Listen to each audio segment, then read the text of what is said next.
Okay, in this lesson, we're going to look at how we can use the words ya and apo, which mean for and from. They use a similar set, actually the same set of pronouns, and they're used almost exactly the same way that they are in English.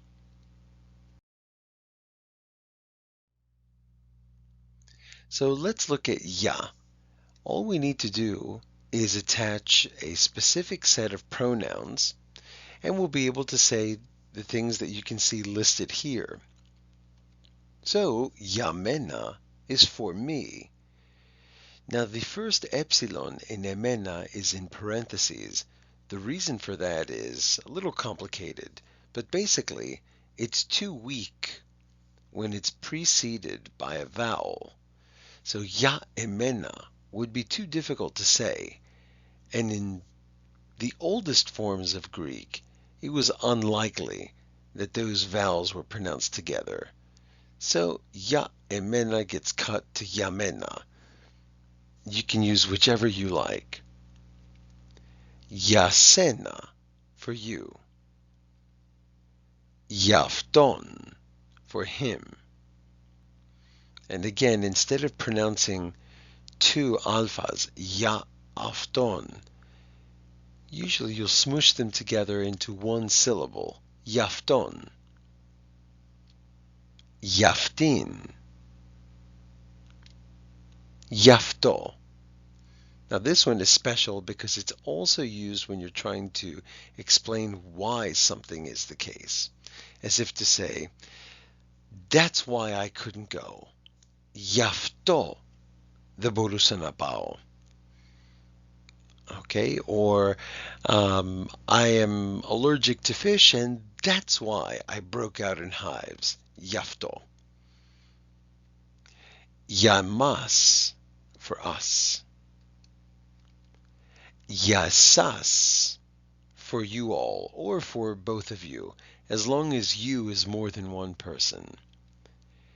Yaftus, yaftes, yafta. And then we also get the very useful ones here, yaton and yatin. And these will be when you want to use a specific name or a person and not a pronoun. We can do a lot with just these. If we remember that great old standby, ine, which means it is, he is, she is, and they are. In modern Greek, ine, they are, is spelled with an alpha iota. In slightly older forms of Greek, that alpha iota wouldn't be there in the plural. So if we use ine with these sets we have on the left, we can do things like this. Ine ya emena. It's for me. We can also make questions. Ine ya mena. Is it for me? Remember that the semicolon in Greek is the erotimatiko, it's the question mark. We can also make negative sentences. Δεν είναι για μένα. It is not for me.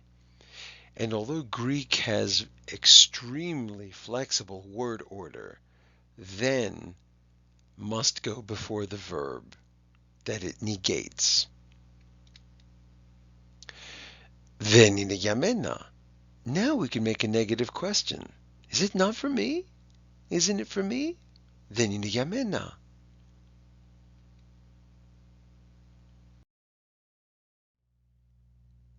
So here we have these pronouns that we just practiced.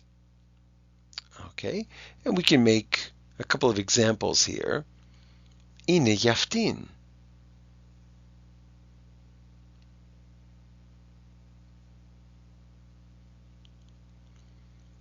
Είναι για μας. By the way, you should be repeating these as I say them.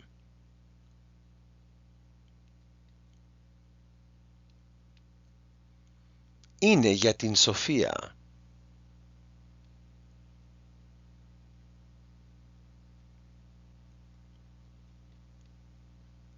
Είναι για σένα.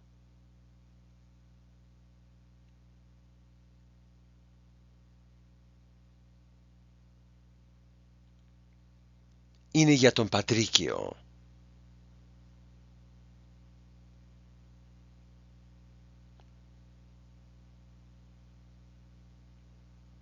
Είναι για τον μπαμπά.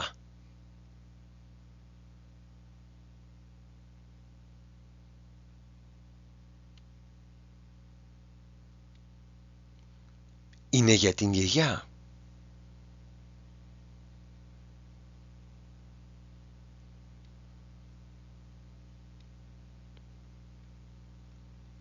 Είναι για αυτές.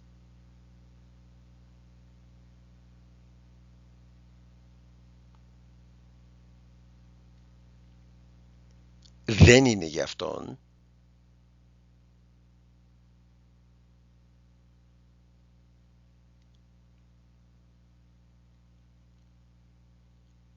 Δεν είναι για αυτήν.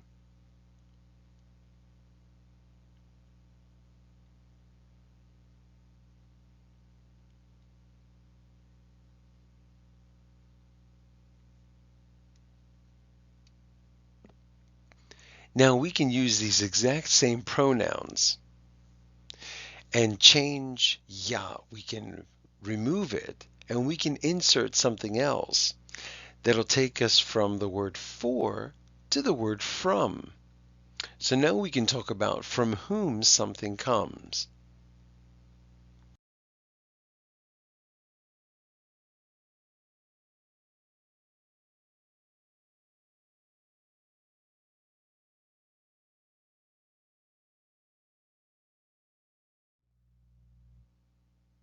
So now you'll see in red, we have the same pronouns on both sides. Εμένα, εσένα, αυτόν, αυτήν. On the left side, we have ya, which is for. We can replace that now and insert από, which means from. Από is a very useful word. We do see it in English, in words that come from Greek, in words like apology, apostate, apostrophe, apothecary, and many, many more. So if we look at the right side, we can make these new sets. Από εμένα, from me. Από εσένα, από αυτόν, από αυτήν, από αυτό, από εμάς, από εσάς, από αυτούς,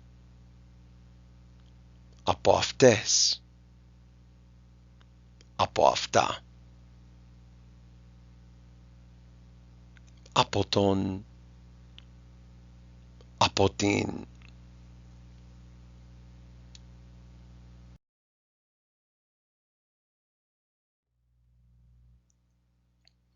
So now we can combine these sets to make bigger sentences and talk about from whom something is and for whom it is intended. Είναι από αυτήν για εμένα. Είναι από αυτήν για εμένα. It is from her for me. Now the reason I've colored these this way is to highlight the fact that the word order is very forgiving. It's very flexible in Greek. We could really put these in any order we wanted. We could kind of rearrange the Legos and snap them together in different patterns and still have basically the same meaning. There might be some nuances that'll hint at some differences, but basically these are all natural sentences in any order. Είναι για εμένα από αυτήν. It is from me for her. There's no problem there. Είναι από εμάς για εσάς. It is from us for you all. Για τον Νίκο είναι από την Αθηνά.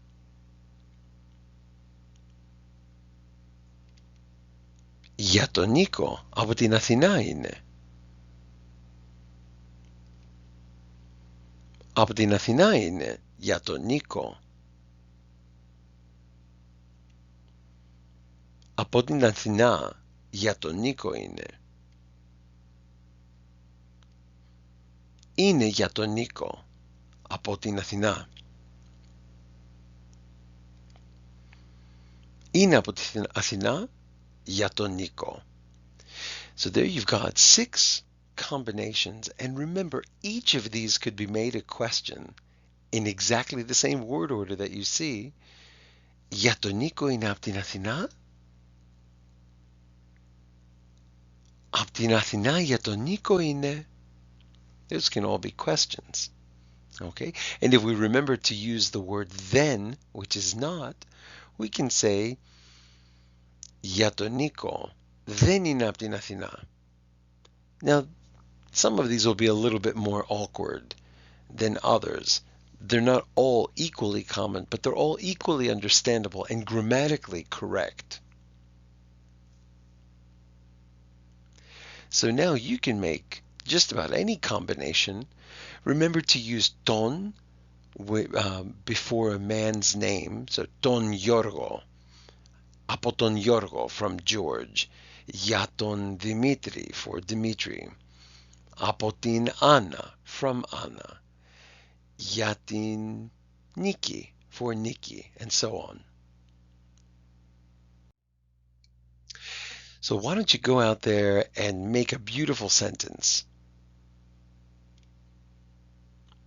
Το λουλούδι είναι από μένα για σένα. Can you figure out what this means?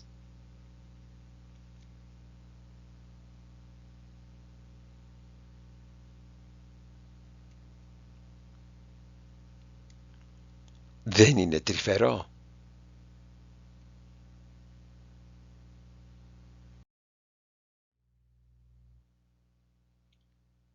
Τέλος.